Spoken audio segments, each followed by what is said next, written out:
and welcome to another episode of Tory Talks. I'm Sam Murray. I'm Ian Fisher. Hello. And today we are going to be discussing... We're going to be discussing the budget. I think we're going to try and keep this a coronavirus-free zone. I don't think that will actually happen because it's strange to think that because the news has been dominated so much about this virus that we only had a budget a few days ago, and that's been kind of knocked off the front pages. So our main topic is going to be the budget by the wonderful Rishi Sunak, who you tipped as future leader.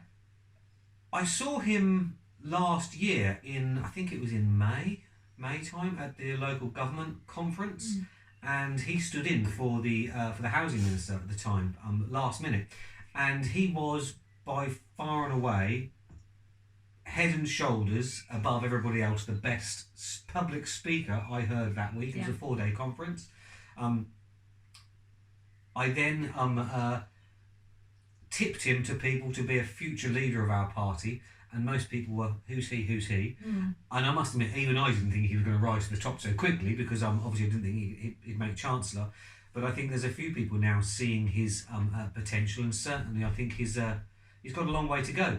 And as far as his first budget goes, a lot of the commentators are saying it looked as though he'd been doing it for years.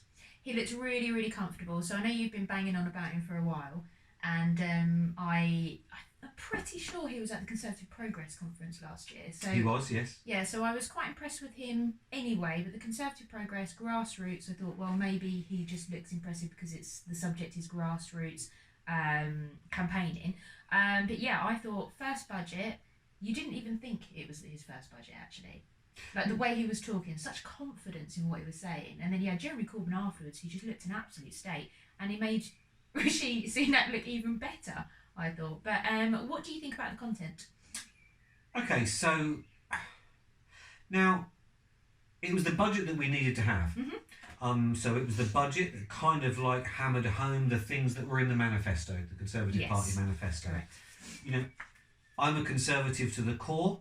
I'm not necessarily in agreement with some of the things in the budget. They don't necessarily align themselves with my Conservative principles, but it's doing exactly what we said we would do in the manifesto.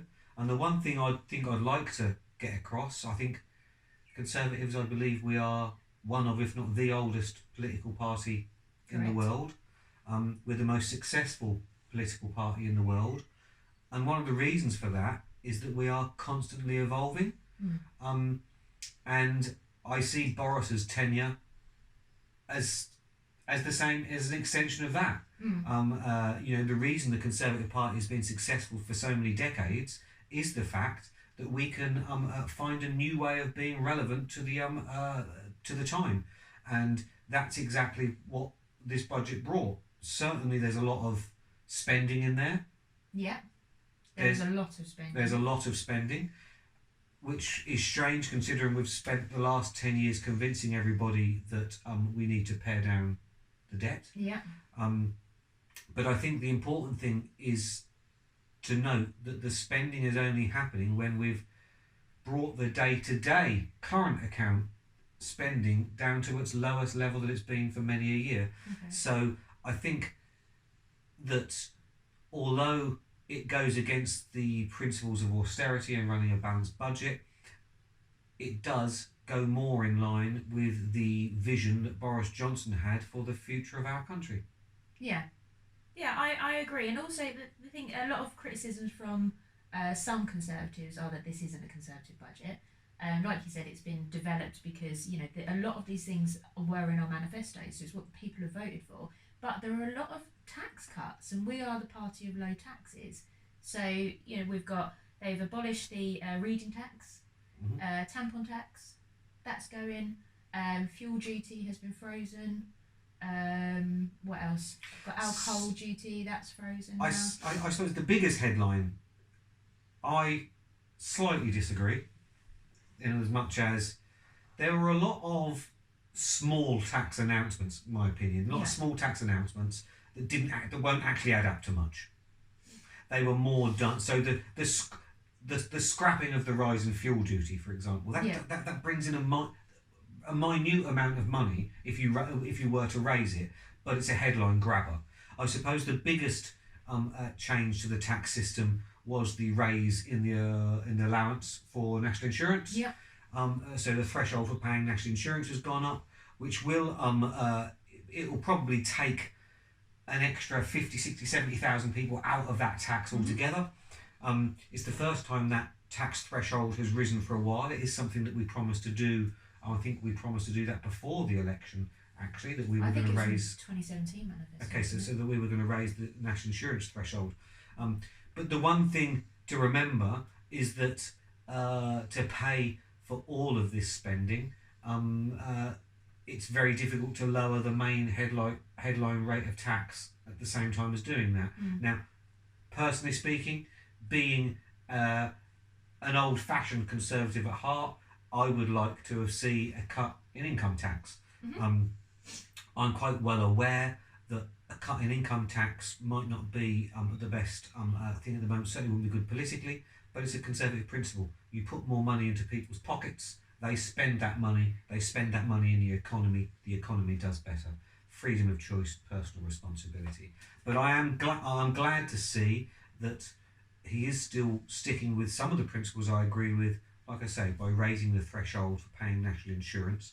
And also they're looking at, which I think is quite important and a very conservative thing, they're looking at the tax on pensions for some of our higher earners, which I know will probably get bad press. Oh, Conservatives looking after their own, looking after high earners. But we do have a strange anomaly in our pension system that really does penalise high earners. Yeah. And I think people have got to remember that the high earners in this country pay the highest proportion of tax that they have ever paid. And the low earners in this country pay the lowest percentage of tax that they've ever paid in existence. Now, most people don't think that's very conservative. The rhetoric is Conservatives look after their own. But actually, since the Conservatives have been in power over the last 10 years, the actual tax for high earners, they're paying a much higher percentage now than what they used to. But that goes underneath the radar with most people. So we don't necessarily look after our own. But no, I like the national insurance ideas. That's certainly something which probably took more headlines than the actual value of it. I think I know there's some disagreement. I think the government is saying it'll put £120 in your pocket a year. I think the IFS are saying £85. I'm a bit of a geek with numbers. I actually work with that myself and I disagree with them both. I actually think it will be £110 a year. I work in payroll as well, so obviously I think I'm right. But no, so it's going to be somewhere between £90 and £120 a year, which again doesn't sound like a lot of money. But if you say to any man in the street, "Do you want £100?" they're all going to say yes. I think in the grand scheme of things, it's not a lot of money, but like I said, if I told you you've got £100 extra to spend, you're going to be chuffed. So I think we have to be realistic about this. It was never going to be a massive giveaway budget because we don't have the economy to do that at the moment. Well, no, exactly. But you know, the little things of the scrapping of taxes, like the reading tax, that will help schools out.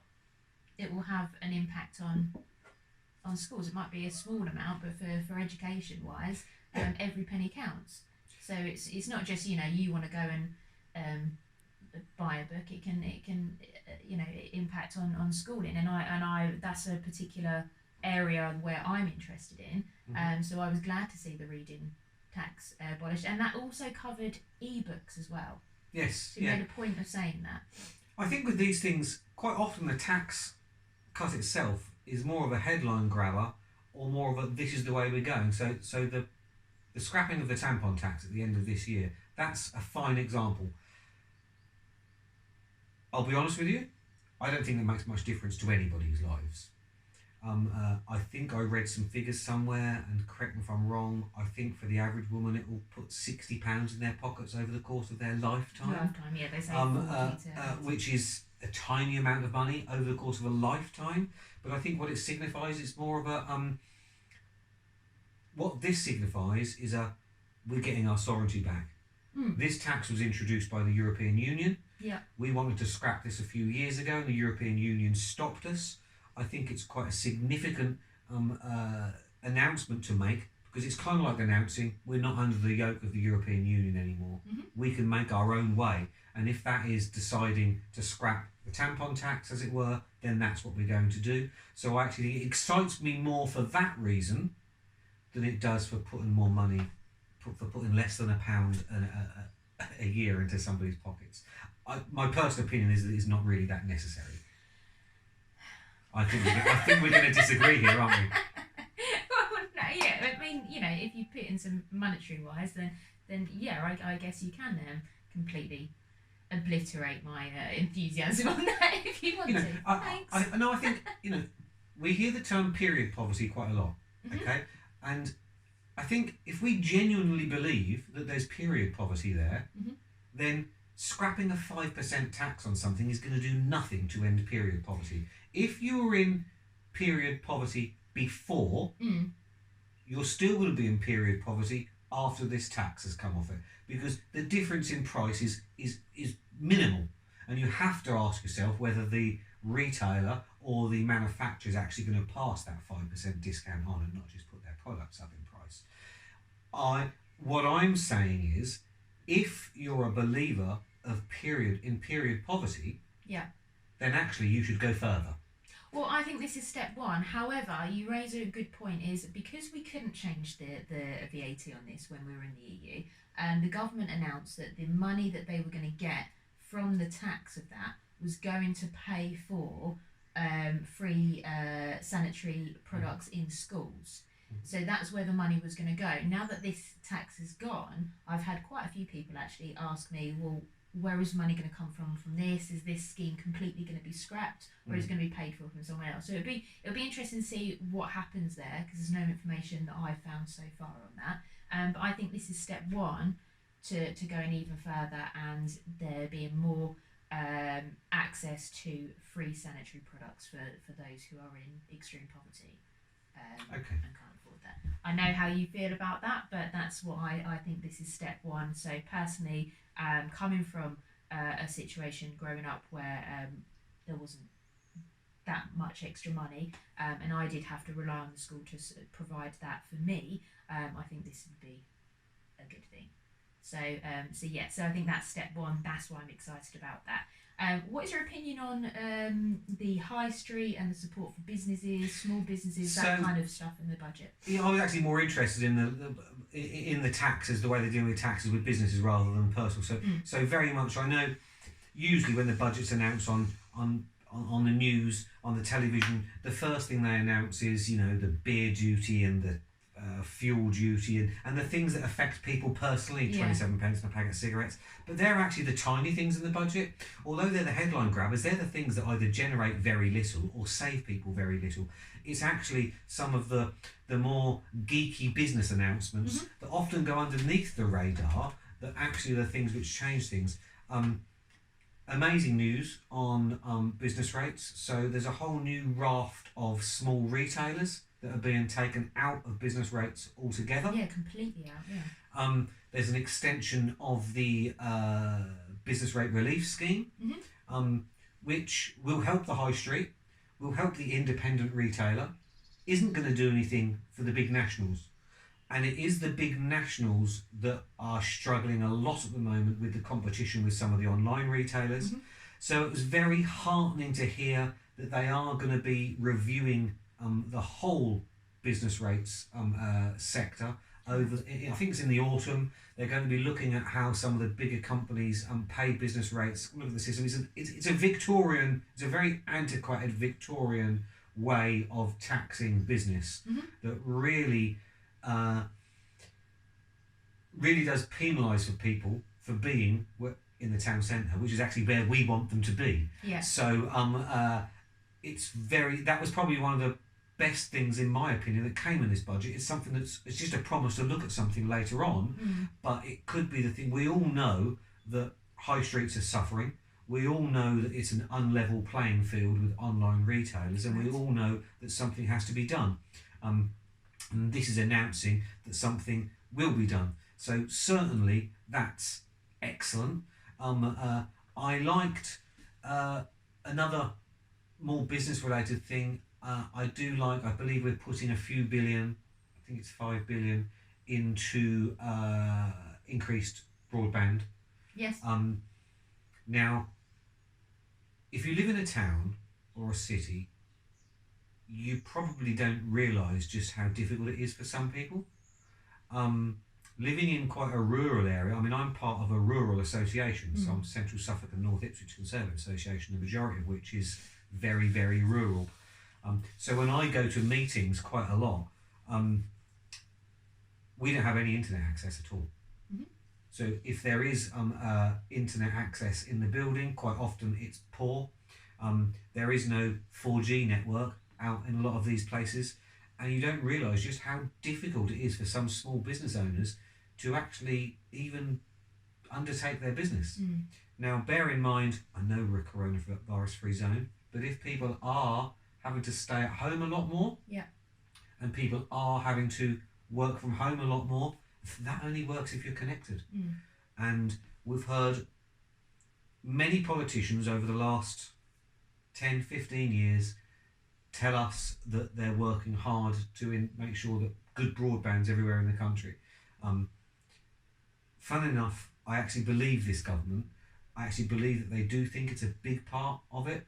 And it's very important that we've all got access to high speed broadband. It could be the difference between us being able to create an economy fit for the 21st century, which is what we really need to do. So I'm really, really pleased about that. That's one of the best things that again, another thing that I really think came out of it. Also, I know that we're putting quite a lot of money into the sciences. Which again is something that I think what this budget told me is that we realised that perhaps our economy is a little bit old-fashioned, and actually we need to try and modernise our economy. So the money they agreed to pump into this science institute, I believe in Surrey, I think what that shows is that we are focusing on the right things as a country. And as much as I'm quite an old-fashioned conservative, I am actually old-fashioned, it shows you that this is perhaps the modern Conservatives taking over. I would say that Boris Johnson is probably the most modern Conservative Prime Minister that we've modern to his times. See, that we've had for a while. I interpret that completely differently, because I have during the Brexit debate there was a lot of focus on funding that we get from the European Union in regards to science and research, and so I personally see this as a response to preparation for Brexit. So the money had to come from somewhere, and so I think that's why we saw a focus on science. So I don't see it necessarily the way you do. I expected it because of the issues that were surrounding Brexit and the way that our funding was whilst we were part of the European Union. So you one, I think it'd be interesting to see what it actually is correct, because I believe that the money that was announced as extra money. So there's an extra 900 million for research into nuclear, into space, into more of the advanced sciences, as it were. Now, I think that's over and above on top. Okay. I think we've got a very big, and very interesting actually, to have a separate Tory talks sometime in the future. You're correct. So I think, what was it, 14 billion we've been paying into the EU nationally each year, of which we do get back maybe 4 or 5 billion. Okay. Which is then spent on projects funded by the European Union. We ask them to fund things with our own money. I think what you're getting at is, are we announcing this spending because we won't be getting that funding back from the European Union? Yeah, because this is just out of from what I assumed is that we were giving money to the European Union, we were getting it back. We're not giving that money to the European Union, so within this budget we're going to be distributing it in areas where we would have got the subsidy from the European Union. So I fully expected there to be a science section, because that was a massive issue around leaving the European Union and our funding in research. And of course, electric vehicles and that kind of thing is the hot topic. So it was going to be. It wasn't a surprise to me to see that because of Brexit. Let's not forget that we are still tied into a lot of European Union projects, so we are still getting funding, which we're paying. But the big thing is that, and this is where I think this is extra money, we're still paying into the European Union, and regardless of whether you agree with it or not, we will be paying them a large amount of money in a divorce bill, some 30-40 billion pounds. So I think you'll find that this is additional money. And that each of the sectors are waiting to hear. So the biggest sector obviously is farming. Obviously we do get money back from the farming subsidies, farming cap. It has been announced by the government previous to this budget that they will be making announcements over the next 12 months how they will replace that funding. But certainly, do you know, it doesn't really matter to me where this money is, and if it's replacing money, new money, old money, whatever. It's good to see that it's being pushed into further developed new and emergent industries, because if we want to make our way in this world, we've got to take advantage of what we have, and what we have is excellent expertise in many different scientific fields. We're currently world leaders in electric battery technology. We might not be world leaders in building factories to build them, but we are the world, and we find this in a lot of things. We're world leaders in pharmaceuticals. We're world leaders in a lot of aviation technology. We're world leaders in defence technology. That doesn't mean that we have to have the factories to build these things. We're world leaders in creating in the sciences. And it's good to see the Tories pumping billions and billions into science-related industries, because we can create products for the rest of the world to manufacture. We don't need to be the world's factory. We were the world's factory in the 17 and 1800s. So it's somebody else's turn. Well, no, it's somebody else's turn to be the world's factory. At the moment, China is the world's factory, and then next it will be India being the world's factory. We've got the expertise here to create products. That doesn't mean we have to build them ourselves. So I love the sciences. Bit of a science geek, me. I couldn't tell at all. Thank you very much. What else took your fancy? So it's not a case of taking my fancy. I suppose this is probably one of the more boring announcements in the budget, but I think coming on the back of the floods, it was good to see we've committed to spending, I think, £5.2 billion in additional flood defences over the next 4 years, I believe. Now, you know, whether you're a believer in man-made climate change or not, and that's another Tory talks on its own. I think that will be a controversial one, actually. Whether you're a believer in man-made climate change or not, I don't think anybody can deny that weather is changing. There are more extreme weather events, whether that's down to the sun, down to man, down to Jesus, Muhammad. God alone knows. But it doesn't really matter. It's happening, okay? As the country's getting fuller, and we seem to have these plans that seem to insist on building on floodplains, then there's going to be more instances like there were in the last few weeks, and some houses are still underwater. We can only combat this by bigger and better flood defences. We're quite lucky in Ipswich, so a few months ago, about 6 months ago, our £31 million tidal defences were opened. So, you know, we've seen how much difference that makes.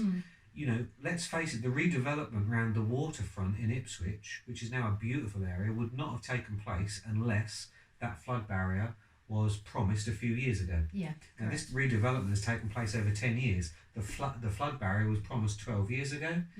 The funding, then being built, now it's finished. You know, no developer's going to, anywhere in the country, not just Ipswich waterfront, is going to spend millions of pounds developing or redeveloping an area if they think it might be underwater in a few years' time. So I think there's a payback with all this. £5.2 billion is a lot of money to be spending over on flood 5 defences. years. But can I ask a question? It's only in England. So why is that specific to England? Surely the other places get... It's a devolved matter. Oh, okay. So Okay, 'cause that's what I didn't understand. That doesn't mean the Scots and the Welsh and the Irish don't spend any money on flood defences. Okay. It means they choose to. So that's part of their formula grant that they have. One of the things they decide is whether they spend money on X, Y, and Z, which, although it's unrelated, which is why you get free prescriptions in Scotland but not in England, Mm-hmm. the devolved authorities are given budgets to spend. It's up to them how they spend it, which is why you've got small disparities in how it works. I do think that if you believe in devolved authorities, then that's the way forward. So yes, although 5.2 billion, which works out just over $1 billion a year, Yeah. it has to put it in perspective because it is just England. And just remember that a lot of the bigger towns and cities in England have already had money spent on them as far as flood defences are concerned.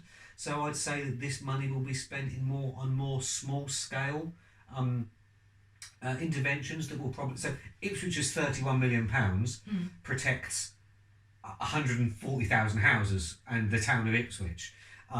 You might find this money being spent on more bespoke, small schemes that might protect 60 houses on the Derwent River or the River Ouse in York. Yeah. So I think for small communities, which it does seem get affected by flooding more often, some of these horrendous sites you see on the TV,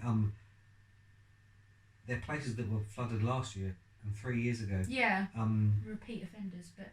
And it must be awful. So certainly that was I think something that really hit out to me, but probably because it is more relevant to its time. What about you? I liked the £650 million package to tackle homelessness. Mm-hmm. And they announced that there's going to be an extra 6,000 places for rough sleepers. Yeah.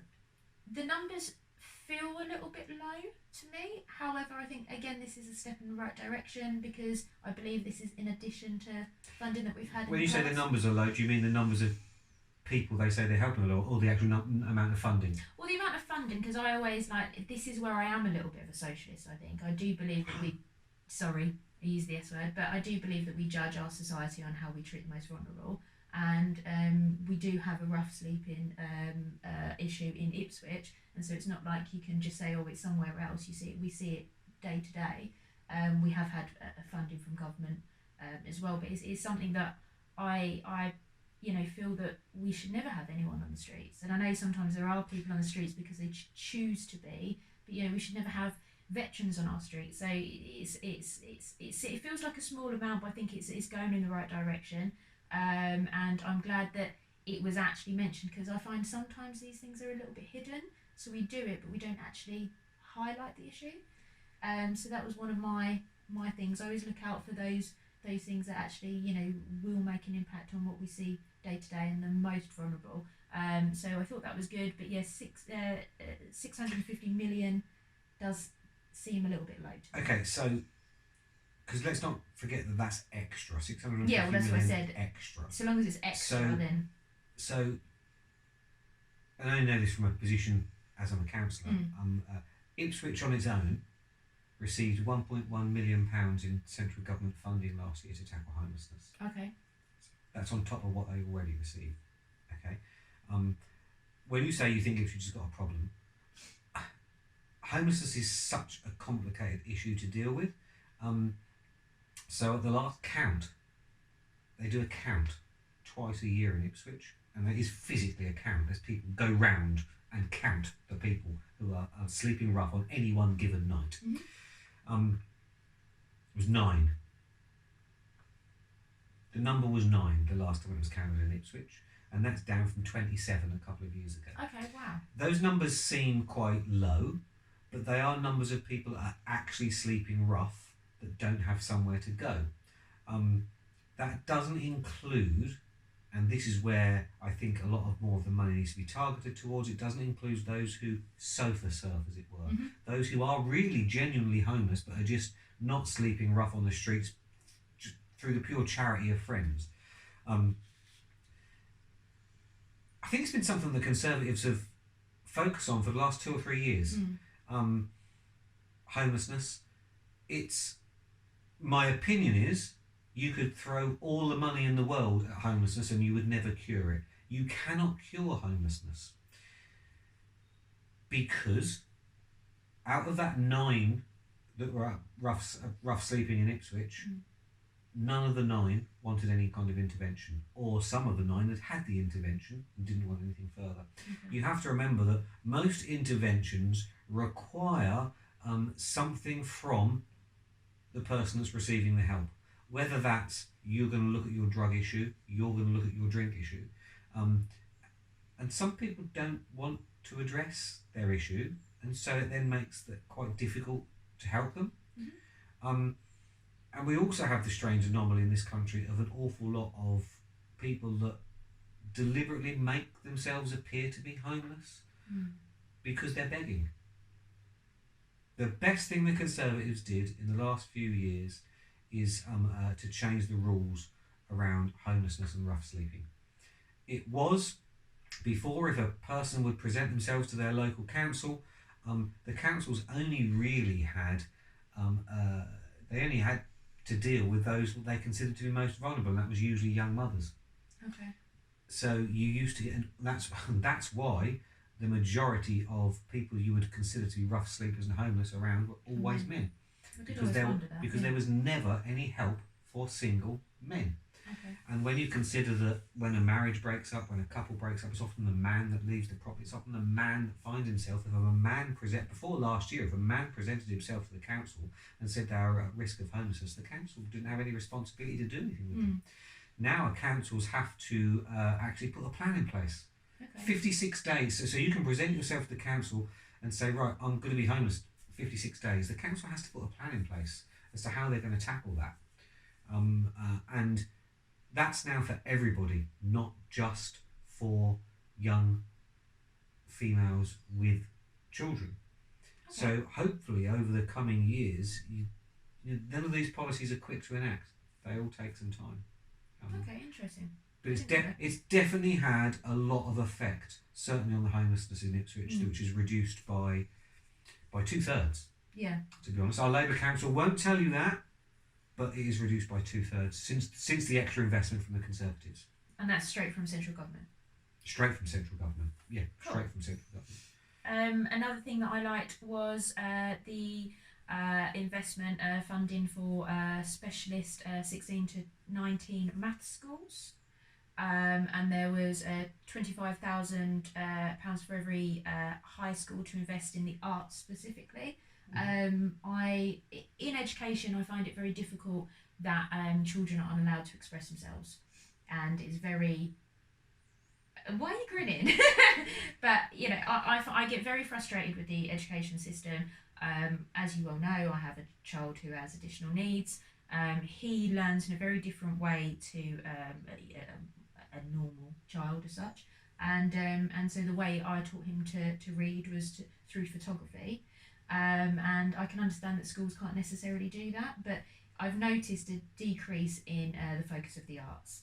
And I think the arts has a massive part to play in our education, has a massive part to play with children and their upbringing.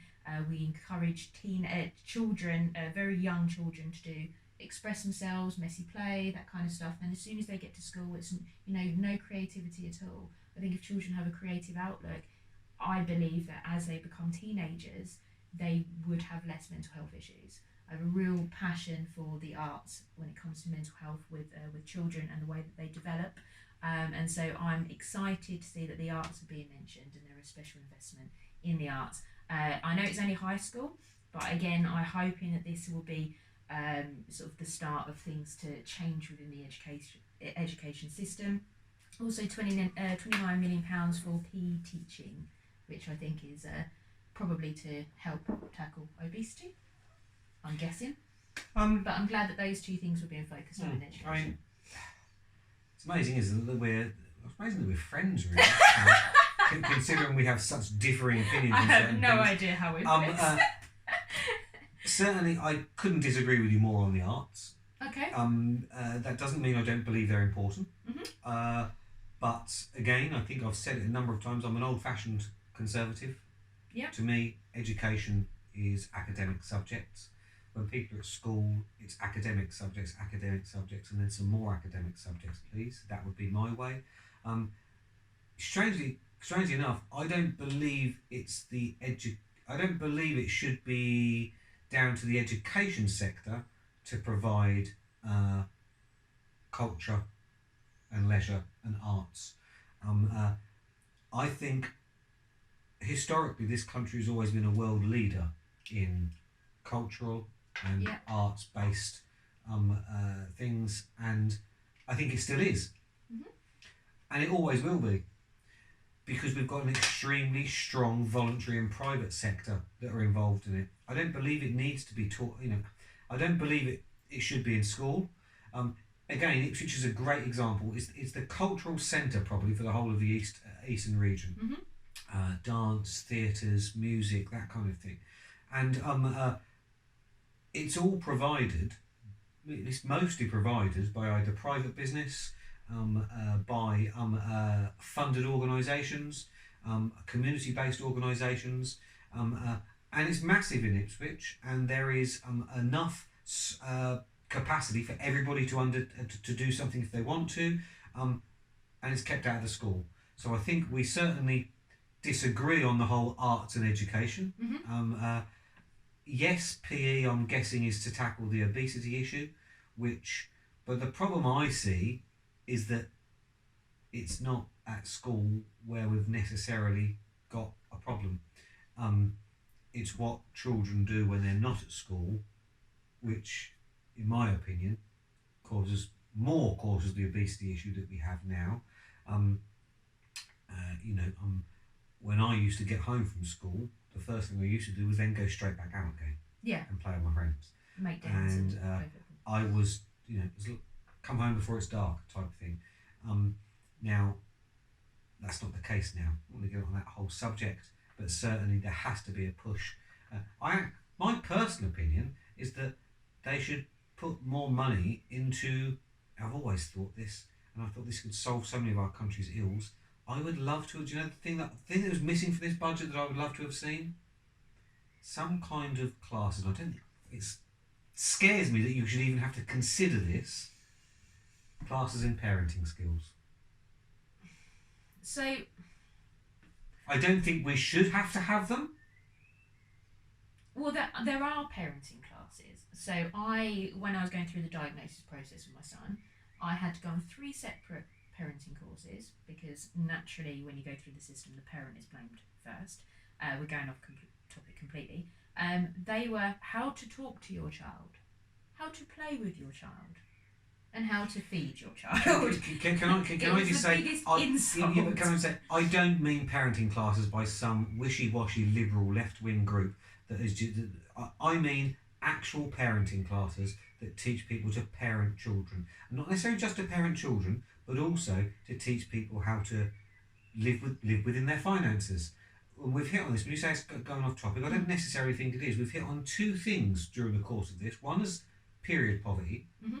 Okay, and there is no way in this world that any child should be in period poverty, because there is such a cheap product that there is no way. It's not.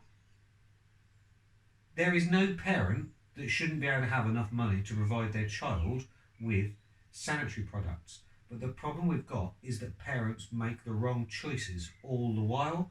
They choose to spend their money on other things because they know the state will pick up the tab. Why is it all of a sudden that so many millions of children are getting their only nutritional meal at school? Is it because people can't afford to give them that meal? Or is it because people realise that actually I can spend my money on something else because the school's going to do that for me? You and I were both brought up in households with very, very little money. Mm-hmm. Very little money. Mm-hmm. I got free school meals, okay? Me too, yeah. I used to sell my school dinner ticket. I said, shh, Mum, I think I've told you this, but I used to sell my school dinner ticket for it shows how long I went to school, for 80 pence. Mm. And I then used to go and buy 10 cigarettes. I used to then sell the 10 cigarettes individually for 30 pence each. And by the time I'd finished, used to have enough money to buy myself a packet of 20 cigarettes and a portion of chips from the shop. That's conservative entrepreneurial spirit for you. But I didn't need my free school meal because my mum, who lived on the breadline, and there was 4 of us at home and it was a single parent family, prioritised food first. The first thing that she spent her money on was the food for the house because that's what we couldn't do without. And then luxuries were next. Christ, I don't think I saw a biscuit or a packet of crisps till I was 16. And that's what, you could get in a whole Tory talk by itself, this could, but that's where some of the issues come. Well, That is those kinds of, perhaps parenting classes was the wrong way to describe it. It like how to be an adult. Home economics. So when I first moved out of home, I had no idea there was 2 different types of light bulb. There's bayonet and then there's the screw bayonet screw in. Random is this? Yeah. No, but I'm just thinking. So when I first moved out, my light went, and I had no idea. So I went to a local shop, got a light bulb, came back, it was the wrong one. So I ended up having to, and it's just basic stuff like that. Never knew how to change the fuse in a plug. But again. But that's the stuff that could be part of a home economics. How to budget, how to cook, how to. Like I said, they're the things that your parents should be teaching you. So I was brought up by my mum. My nana lived at home for a while. So yeah, do you know what? I can sew. I can cook. I can clean. You can bake. I can iron. I can bake. I can do. But I can also do DIY. I built my own shed. I put my own decking in. I did my own plumbing. They're things that you should be taught. Who else is there to teach these things of a child? And I believe that. So when I say parenting classes, I just mean to reaffirm responsibilities of what parents are actually supposed to do for their children. I'm a conservative. I believe in the smallest state intervention as possible. And we're going to a system now where virtually the state is becoming the de facto parent for most for a lot of children because the parents can't be bothered. So they're the kind of parenting classes that I'm talking about, because maybe not everybody had the parents that I had that would teach them those things. So yeah, it is sad that some people are growing up, having their own children, and they've got no knowledge to impart to them because they don't know themselves. So they're the parenting classes I'm talking about. And I think if we just invested a bit more money at the early part, like with some of the things like this, it would save so many problems later on in life that it would pay for itself a million times over. The problem with that is if you don't start with education when people are children and teaching them how to find their own way in life, maybe because the parents that they haven't got the tools to do that for them, by the time they become parents, that's when they're hard to reach. That's why we have a situation where we've got to change Shul Start children's centres, because the hard to reach people are still hard to reach. They're not the ones that are going into the children's centres and getting the support that they need. That's why it's no longer fit for purpose now. So we've got, probably a generation of people that haven't got the tools to pass on to their children. And I believe the only way you can get over that is by educating those children, because there's no way that you're going to be able to get parents in. I had so many people in the autism classes just walk out. My opinion, you're falling into the trap that you're making it the state's responsibility to teach people how to live their life, and it's not the state's responsibility. And that's the issue. It's actually the issue of responsible parents to teach people how to bring children up. Mm-hmm. We've got a dearth at the moment of responsible parents. Now, I'm not saying this should carry on forever, because if we spent a little bit of money on it once for one generation, then the next generation that are growing up will have those skills. So you should only have to do it once. Yeah. These skills have all been lost. Well, not all been lost, but they've been lost across huge swathes of our community. And unless we push them back into the community, we're never going to have them. But certainly, that's a principal thing, is that I do not believe the state should be the de facto parent for these children. So I don't think we should be teaching people at school how to live their life, how to be an adult, how to bake a cake or how to change a light bulb. But if you don't teach it now, it's always going to be the state problem. Well, like I said, no, it's not. If you teach, this doesn't have to be, this could be a generation thing. If you teach parenting classes now, then you'd like to think you wouldn't need to do it for much more than 10, 15 years, because those parents that you're teaching will have their children and will teach their children those things, who will then grow up and have their children and teach their children those things. So it shouldn't be a vicious circle. It should be something that if you put some money into it now, has got the ability to change for the future. Because no, I don't believe, in an ideal world, I don't believe that the government should be offering parenting classes. But this isn't the ideal world, and that's shown by the fact that we have so many people using food banks. We have so many people growing up in virtually lawless houses where there's no discipline, there is no education of the child. And people are. My friend is works in a reception class at a local school. This year, 29 people in the reception class. 17 of them, and bear in mind some of these are 4 or 5. 17 of the people that start in that reception class are not properly toilet trained. So they're starting school not properly toilet trained. And that is one of the saddest reflections on parenting skills in this country. Now, they're expecting the school to teach them these skills, which we should all be taught with by our parents. We have a generation of, if we don't sort it now, we're going to, a little bit of hardship, a little bit of spending money now, should hopefully sort things out for the future. Yeah, I just think for a change, you're the one that's being too optimistic, I think, because you're never going to get those parents in. Well, we shall soon see. That went off the beaten track anyway. On the budget, but I think that should wrap. I think that should wrap the budget up. There are a number of things that we could carry on talking about the budget. I mean, the budget. That's why it runs to. It's why it takes the IFS 24 hours to come in and really kind of like look at it all and see where the hidden things are. But let's not forget, and I think this is a good place to wrap it up, that hopefully not, but my guess is a lot of this will be tomorrow's chip paper.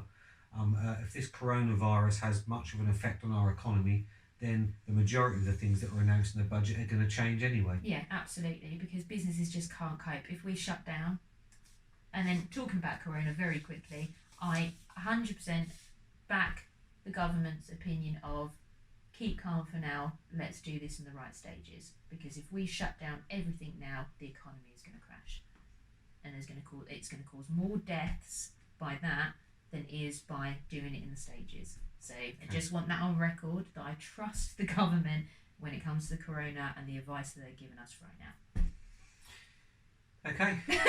Just want that on record, because I put something on Twitter and it's like, oh, you're being patronising. No, I'm just not freaking out about this. The government have access to things that we don't have access to. They've got access to these professionals and experts. My GCSE in science doesn't tell me enough information to go against my own government on this one. So keep calm, carry on, live your life as normal, be sensible. Yeah, and although I totally agree, the only difference I'd make to your wording is that we're not following the government's advice.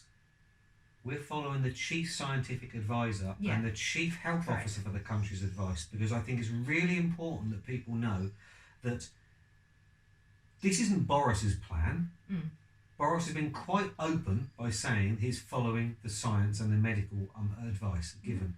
And that's what we're doing. And if we can't follow experts, then this is a sad indictment of our society. But like I say, I know it's about the 4th time I've mentioned it now. That's a whole episode for itself, the coronavirus. Okay. Shall we? I'm going to go wash. Well, thank you for tuning in, and you'll get another one next week. Thank you. So long as we're not isolated. Well, that's just it. I might have to do one on my own. Scary times. Pretty much do anyway, because you talk over me. End of.